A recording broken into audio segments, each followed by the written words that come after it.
You want to support Roland Martin Unfiltered? Be sure to join our Bring the Funk fan club. Every dollar that you give to us supports our daily digital show. There's only one daily digital show out here that keeps it black and keep it real as Roland Martin Unfiltered. Support the Roland Martin Unfiltered daily digital show by going to RolandMartinUnfiltered.com. You can make this possible. Donald Trump, boy, showed how thuggish he is. Over the weekend, he had a phone call with Secretary of State of Georgia, basically trying to get him to steal this election for him. He is so desperate. He cannot handle that he actually lost to Kamala Harris as well as Joe Biden. He simply can't handle it. So what does he want to do? He wants to cheat. Listen to this phone call, folks. Shocking and stunning, but then again, it's not, because it's thugging Chief Donald Trump. We have won this election in Georgia based on all of this. And there's nothing wrong with saying that, Brad. You know, I mean, having a correct, the people of Georgia are angry. And these numbers are going to be repeated on Monday night, along with others that we're going to have by that time, which are much more substantial even. And the people of Georgia are angry. The people of the country are angry. And there's nothing wrong with saying that, you know, that you've recalculated. Well, Mr. President, the challenge that you have is the data you have is wrong. Now, do you think it's possible that they shredded ballots in Fulton County? Because that's what the rumor is.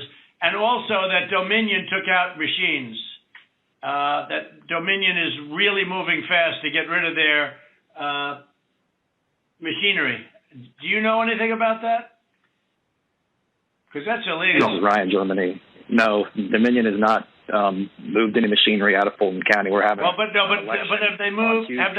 Have they moved the inner parts of the machines and replaced them with other parts? No. You sure, Ryan? I'm sure. You should want to have an accurate election, and you're a Republican. We believe that we do have an accurate election. No, you don't. No, you don't. You don't have. Not even close. You're off by hundreds of thousands of votes. You know what they did, and you're not reporting it. That's a criminal offense, and you can't let that happen. That's a big risk to you and to Ryan, your lawyer. That's a big risk. But they are shredding ballots, in my opinion, based on what I've heard, and they are removing machinery, and they're moving it as fast as they can, both of which are criminal fines, and you can't let it happen, and you are letting it happen. I'm notifying you that you're letting it happen. So, look, all I want to do is this. I just want to find 11,780 votes, which is one more than we have, because we won the state. So tell me, Brad, what are we going to do? We won the election, and it's not fair to take it away from us like this. And it's going to be very costly in many ways. And I think you have to say that you're going to re-examine it, and you can re-examine it, but re-examine it with people that want to find answers, not people that don't want to find answers. For instance, I'm hearing Ryan, and he's probably, I'm sure, a great lawyer and everything, but he's making statements about those ballots that he doesn't know. But he's making them with such, he did make them with surety, but now I think he's less sure, because the answer is they all went to Biden. And that alone wins us the election by a lot. So. Mr. President, you have people that submit information, and we have our people that submit information, and then it comes before the court, and the court then has to make a determination. We have to stand by our numbers. We believe our numbers are right. Well, under law, you're not allowed to give faulty election results, okay? You're not allowed to do that, and that's what you've done. This is a faulty election result. And honestly, this should go very fast. You should meet tomorrow, because you have a big election coming up, and because of what you've done to the president, the people of Georgia know that this was a scam. And because of what you've done to the president, a lot of people aren't going out to vote. And a lot of Republicans are going to vote negative because they hate what you did to the president. Okay? They hate it. And they're going to vote. And if you would be respected, if this thing could be straightened out before the election. You have a big election coming up on Tuesday. Brad Reffensperger, the Secretary of State of Georgia, not happy at all. Georgia election officials held a news conference today that was devastating to Donald Trump because all they did was expose lie after lie after lie after lie. Yes, it's Gabriel. Good afternoon, everybody. My name is Gabriel Sterling. Good to see you all again. Happy New Year. We are preparing for a major election tomorrow. Obviously, a few things we want to go over, and then we will go into some other items, I'm sure. So, as of right now, we have 962,886 mail and absentee ballots received. There's 281,376 that are still outstanding. I'm hoping to get the military received now conference, which will hopefully come in on my cell phone. In person, obviously we smashed a record for turnout on that one. We're at 2,074,857. So that means right now we're looking at 3,037,743 votes that have already been cast across Georgia. Now, the previous record for a runoff election was a 2004, I think it's right, Saxby-Chambliss race, which was 2.1 million votes that were cast. That is the previous record. And in the election 2018 runoff election, we saw just under 1.5 million. So obviously a lot of interest. I'm sure Georgians are tired of TV ads, text messages, voicemails, and mail. So it's all going to end very soon, hopefully. In preparation for the election tomorrow on Election Day voting, we have 6,963 poll pads. They finished the final loading of their data today before lunch. We had about 21 counties were the last ones to go. Most of them completed it over the weekend. A total of 2,648 polling locations open on Election Day. We have a couple that have been closed due to some shortages and some other COVID-related items, but the total we have right now is 2,648. We don't anticipate changes, but they always may happen. We have shared those locations with Georgia Power and the EMCs in case there's power issues or any other issues that might come up from that. And we've seen a few shortages of poll workers. So I think I specifically saw Morgan County. They're going to lose 2 locations because of that. Now, what we've seen also is a difference in the turnout models depending on congressional district and county in this state so far, in large part driven by the continuing misinformation and disinformation concerning the value of people's votes in this state. The Secretary wants me to make clear that everybody's vote is going to count. Everybody's vote did count. I want to make that abundantly clear. If you care about, the values and direction of the nation you want to see, it is your obligation to turn out and vote tomorrow, be you Democrat or Republican. However, right now, given the nature of the President's statements and several other people who have been aligned with him previously, who've literally had rallies saying protest and don't vote, we are specifically asking you and telling you, please turn out and vote tomorrow. One of the things specifically I've had to argue with people whom I've known for 20 years, they say, well, we feel like our election was stolen. We feel like our votes don't count. And I said, okay, I'm not acknowledging that the election was stolen because it wasn't. I'm not acknowledging that there was massive voter fraud because there wasn't. But I said, but if you believe in your heart of hearts that there was, the best thing for you to do is to turn out and vote and make it harder for them to steal. If that's what you genuinely in your heart of hearts believe, turn out and vote. And the reason I'm having to stand here today is because there are people in positions of authority and respect who have said their votes didn't count, and it's not true. And I'm going to do it again, and I'm going to go through all this anti-disinformation Monday. It's whack-a-mole again. It is Groundhog Day again. I'm going to get to talk about things that I've talked about repeatedly for 2 months. But I'm going to do it again one last time, I'm hoping. Because at the end of the day, we want to make sure people understand their votes count. Every person, every voice matters. Do you believe that what happened in that phone call was an attack on democracy? I'll leave other people to make the decision on that. I personally found it to be something that was not normal, out of place, and nobody I know who would be president would do something like that to a Secretary of State. Thank you. And I'll ask you very quickly about the Secretary's desire to have that phone call recorded. Why did he want that call recorded? Was he concerned about anything improper being said or that he may need to release it later? I think given the environment we're in right now and political situation that we're in and the history of the president, knowing that he sometimes doesn't necessarily characterize things as they might have actually occurred, it was out of an abundance of caution. But I'm sure many people, I'm sure the president's side recorded it too, so they might have been the ones that leaked part of that as well. Thank you. Matt Finn with Fox News National. Yeah. How do you interpret the president asking the Secretary of State to, quote, find votes on that phone call? Is it fair to say the president was asking the Secretary of State to fraudulently find or flip votes? I don't know who's trying to fraudulently find the votes, but the thing is we have certified this election, so there are no more votes to find. We will continue investigations. So he has an election challenge. And one of the things that they were discussing on that phone call was they have sued the state of Georgia and the Secretary of State. There are rules of evidence to follow once you do that. Trying to go outside of that is an issue.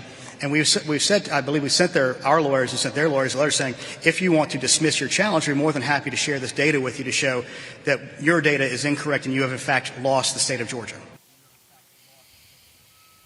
I want to bring my panel now, Dr. Avis Jones Weaver, political analyst, leadership strategist, Dr. Julian Malvoy, president emerita, Bennett College economist, Mustafa Santiago Ali, former advisor with the EPA. Julian, I want to start with you. First of all, the U.S. attorney who Donald Trump appointed here in Georgia has resigned. Of course, this happens 2 days after that particular call. Also, the DA here in Fulton County, Fannie Willis, this is what she submitted. Like many Americans, I have found the news reports about the president's telephone call with the Georgia Secretary of State disturbing. It is my understanding from news reports that a member of the state election board has requested that the Secretary's Elections Division investigate the call, after which the board can refer the case to my office and the state attorney general.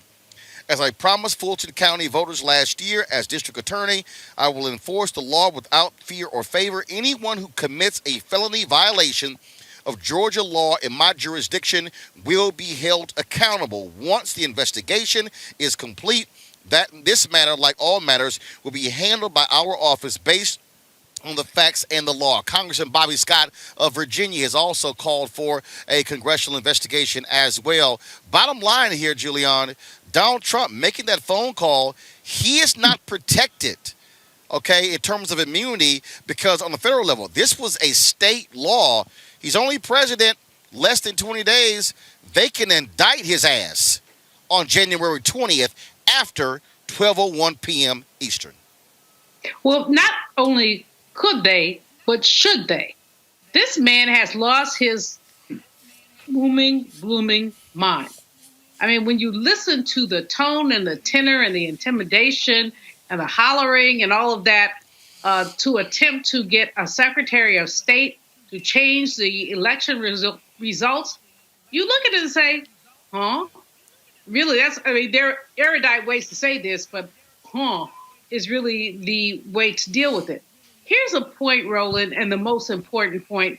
This man is desperate. He is losing his mind. I don't know if Melania can just put him in a straitjacket or Ivanka can roll him up out of there, but he is making a mess of things, and this is what he wants to do.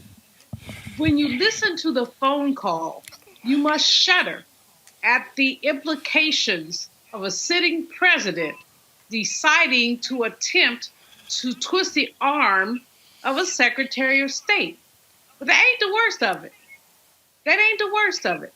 The worst of it is that Right. Republicans have allowed him to do this, and they aren't speaking up.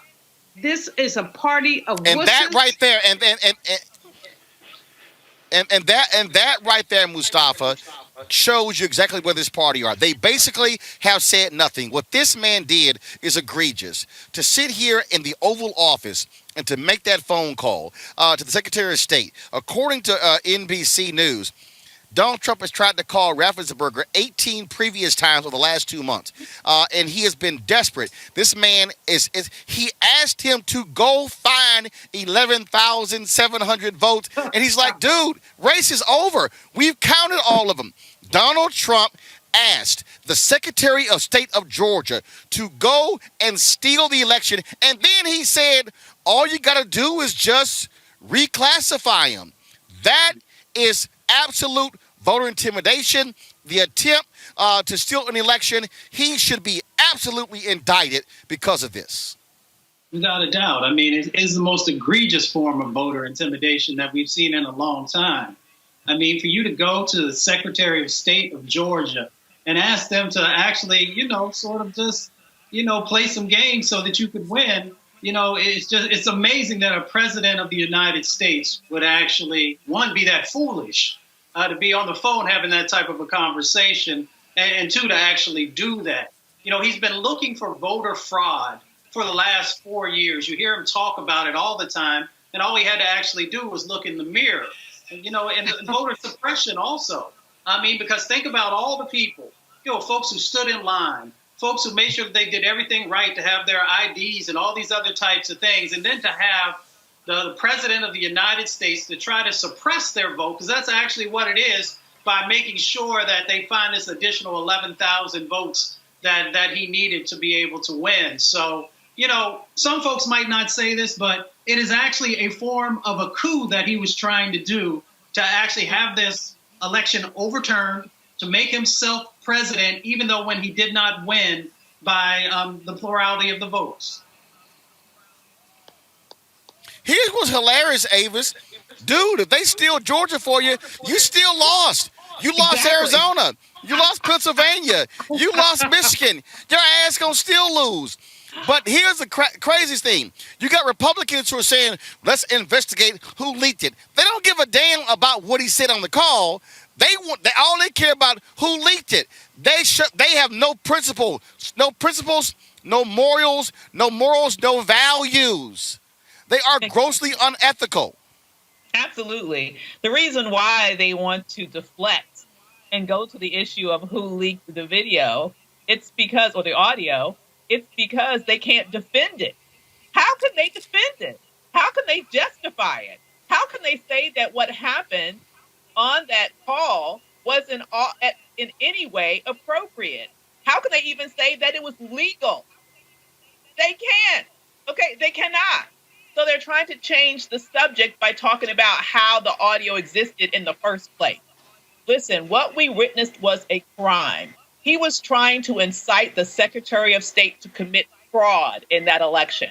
That is a crime. He deserves to be locked up as soon as possible, as soon as he gets his infected behind out of the White House. This is egregious. I'll say one last thing about this. To me, this looks like the beginning of the end of democracy. This is the beginning of the death of democracy, because these types of shenanigans, I'm going to be perfectly honest with you, are not going to end with Donald Trump. You can tell because of the lack of response of the Republican Party. You can tell because of the kabuki theater they have planned for tomorrow. This is just the beginning of an all-out assault on democracy by Republicans that will live far beyond this corrupt presidency, and that's what we need to turn our attention to next, how to stop it. Well, on that particular point, a couple of things. Kelly Loeffler. Hold on, one second, Julian, 1 second. On that particular point, Senator Kelly Loeffler has come out and stated that she is going to join those on Wednesday to challenge the electors in the United States Senate. That shows you she's gutless and a coward. She's even more of a coward because she would not even answer questions today about that phone call. And keep in mind, Kelly Loeffler called for the Secretary of State to resign, and him and his family started getting death threats after that. Not only that, some breaking news, one of the Proud Boys who tore down that Black Lives Matter sign from Metropolitan AME has been arrested as a result of that. Donald Trump, He wants his merry band of thugs to come to Washington, D.C. and to unleash mayhem on America. He simply is such a dictator and a thug. There's no other word you can describe. This man is not a president. He is a dictator. He is desperate to hold onto power, and I don't give a damn about any punk-ass sorry Republican who will not stand up and condemn this. At least Senator Mitt Romney has said something. At least Pat Toomey out of Pennsylvania has said something. But when you watch that Jim Crow caucus, when you watch that fool out of Oklahoma, and Ron Johnson out of Wisconsin, who's also a liar, and then that crazy-ass Marsha Blackburn from Tennessee. What you're dealing with are sick and demented people who I don't care, Julian. I don't want to work with them. The hell with them. And I say go after them. And I say to Nancy Pelosi, you don't seat any Republican who stands with Trump on this, because if the election was illegal, then their re-election was also illegal. You know, Roland, one of the things I have to say is that it's really kind of funny when you look at it. When you look at these devils who want to essentially upturn the election results, they don't understand that they're upturning their own results. And they really are not. Nancy Pelosi is doing her best. She's in a challenging situation. I think she's doing the best she can do. I wish that the Democratic caucus would align, but it isn't going to. We're all over the place. We're Democrats. We're never going to be in the same place. But here's what we do know. We know that we have an idiot, a certified public idiot in the house that enslaved people built. We know that he is doing in the next 20 days, 18 days, he's doing his best to F up whatever there was in foundational structure. And he knows that he can play games and that some of his followers, like Ted Cruz, will follow him. Now, it's always interesting that someone like a Ted Cruz, he talked about Ted Cruz's mama. He talked about Ted Cruz's wife. No. His daddy. He accused the man's daddy of killing Lee Harvey Oswald. The man called your wife ugly, and your punk ass running around behind him.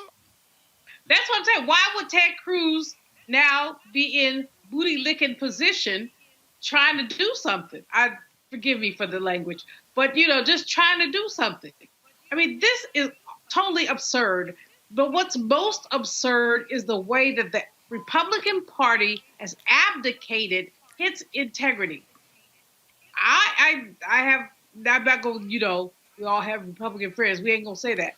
What I'm saying is, if we're Americans, if we're patriots, then we really have to say, this spit is over.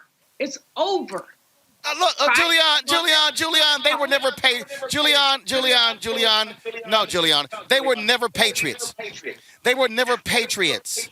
Okay? Well, they care about power.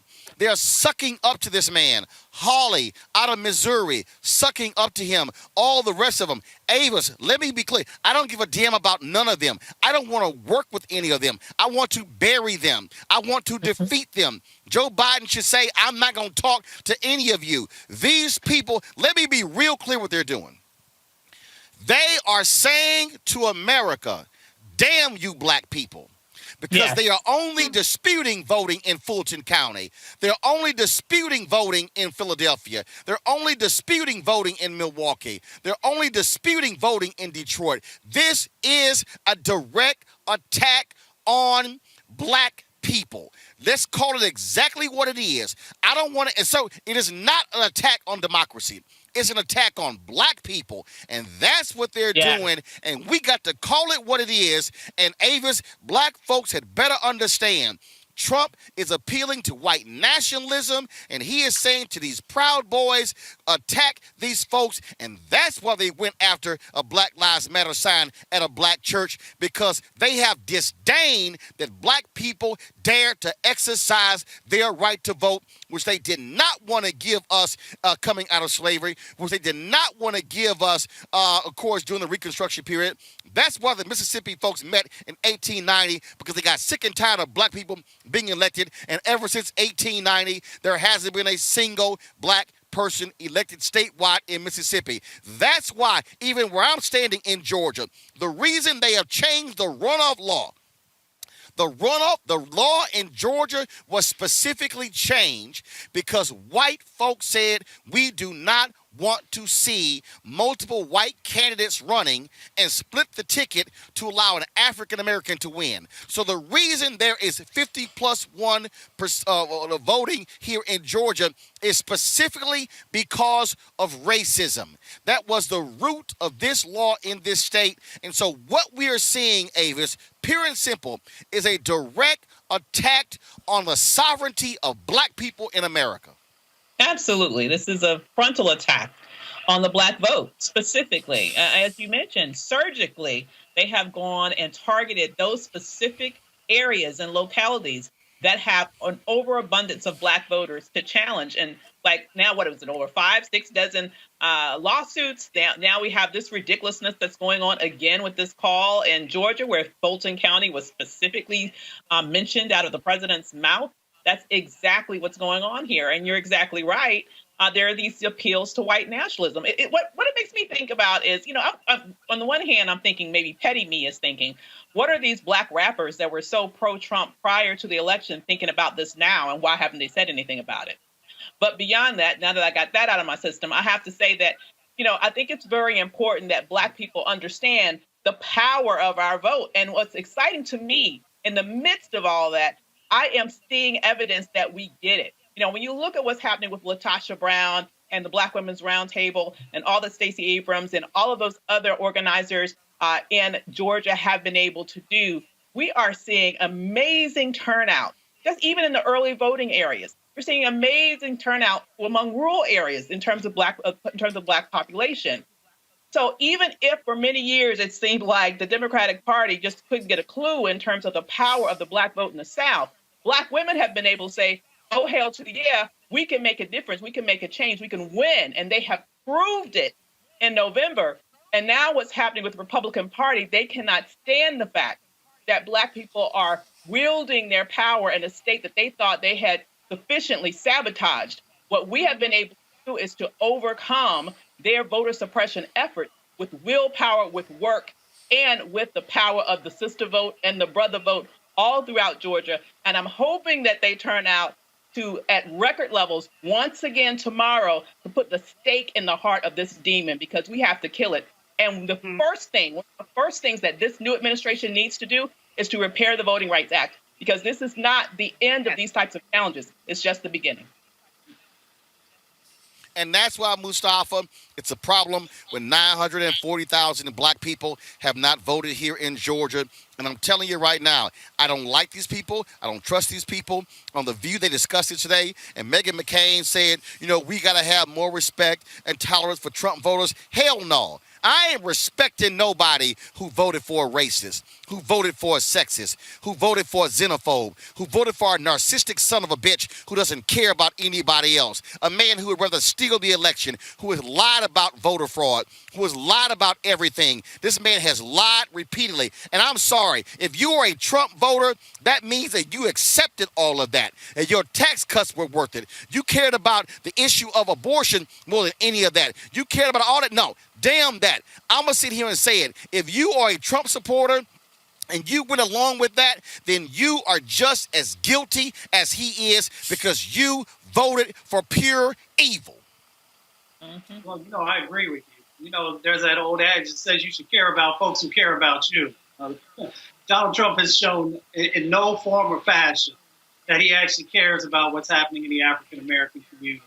He's done everything in his power through policy to make our lives more difficult, to shorten our lives, and to take wealth out of our communities. And I'm glad you raised that last point also, Roland, because it's so incredibly important. You know, when you have these men and women on January the 6th, who are going to be there on Capitol Hill, you know, fanning the flames, that's a dangerous situation that's going on. And, you know, also adding in the Proud Boys and all these other white nationalist organizations. We all remember the last time that folks got together, how many folks got stabbed. So, you know, we've got to really be mindful of every time that black folks begin to utilize their power, there are these repercussions that play out. And that's why we've got to continue to come together. We've got to continue to push the new administration, as Ava's shared, on the points that she raised, and also make sure that the Department of Justice is on its job and that it is actually going out and investigating all these types of things that have happened in the past and letting folks know moving forward that it will not be tolerated and that you will be prosecuted. You know, Roland, here's my whole deal. Here's my whole deal. No, Julian, hold on. Julian, hold on. Here's my whole deal. I'm not interested in going along to get along. I'm not interested in no damn bipartisanship. I'm not interested in, well, we got to take into consideration their feelings. Because, you know, all I've heard for the last 4 years is we got to listen to the Trump voters. We got to be concerned about their feelings. Damn that. I know what I see. We have been here before. We were here in 1876 when there was a contested election, when the Republicans said, if y'all go ahead and let Rutherford B. Hayes becomes president, then we'll go ahead and pull out the last federal troops out of the remaining 3 southern state capitals. And the Democrats said, well, that's what we going to do. We going to do that, and it's going to be all good. But then what ended up happening? They then put in place Jim Crow and attacked black people. And the same thing happened in North Carolina when they crushed the reform movement as well. When they burned down Wilmington. When we saw what happened in Tulsa. I said this in 2009, and I'll say it again. We are living in the age of white minority resistance. And what they are doing is attacking black people. They do not like to see what we did when it came to voting. And that's why I saw some dumbass on my YouTube channel say, I didn't vote for Trump or Biden. Well, who the hell you think you voted for? Because here's the real deal. If you don't take control of the Senate, if Ossoff and Warnock do not win tomorrow, then there is no John Lewis Act to fix the Voting Rights Act. There is no George Floyd Justice Act. There is no relief for student loan debt. You're not going to see a real rollout when it comes to the COVID-19 vaccine. So you got to be stuck on stupid if you walking around here saying, well, I'm just going to sit this out. Hell no, you ain't got time to sit it out, because black folks have caught hell in this country, and I'll be damned if I'm going to sit here and be alive in 2021 and be silent when I see racists who are sitting here targeting black people every single day. You know, Roland, one of the most important things I think that your program is a contribution to our people is to lift this up, because there's so many people who really do not believe black people, that there's racism. These were incidental conversations. This was an accident. They didn't mean it. And the fact is that it's systemic. It is so MF systemic. And excuse the MF, I try to clean up my language for 2021. But in any case, we'll do our best. But in any case, what we have to deal with, as you've said, is the very many ways that this cake called America has in its ingredients patriarchy, racism, capitalism, predatory capitalism. This is the cake that has been baked. And can you unbake a cake? And by that I mean, can you get us back to a place where everybody has an opportunity? We're looking at young people. The achievement gap is widening because of income gaps. We're looking at any number of things, Roland. You know better than I do what we're looking at. You're down there on the ground. But what we must know and what we must deal with is the fact that this is untenable. It's time to be smart. When we control our institutions, we win. This is the most important news show on television of any racial background. Y'all put $2, $3, $4, $5, $10, $15, $20, $30 on this and keep this going. What you've done, Roland, since this crisis came out in full bloom. Anybody watching this, tell your friends. Go back and look at the last 2 weeks, especially of Roland Martin Unfiltered. I mean, hell, go back and look at the last 2 days. You've had sitting United States senators today, Klobuchar and Harris. Whatever you have that you can bring to Roland Martin Unfiltered to support it, please do, because this information may literally save your life. Watch Roland Martin Unfiltered daily at 6 p.m. Eastern on YouTube, Facebook, or Periscope, or go to RolandMartinUnfiltered.com. Support the Roland Martin Unfiltered Daily Digital Show by going to RolandMartinUnfiltered.com. Our goal is to get 20,000 of our fans contributing $50 each for the whole year. You can make this possible. RolandMartinUnfiltered.com.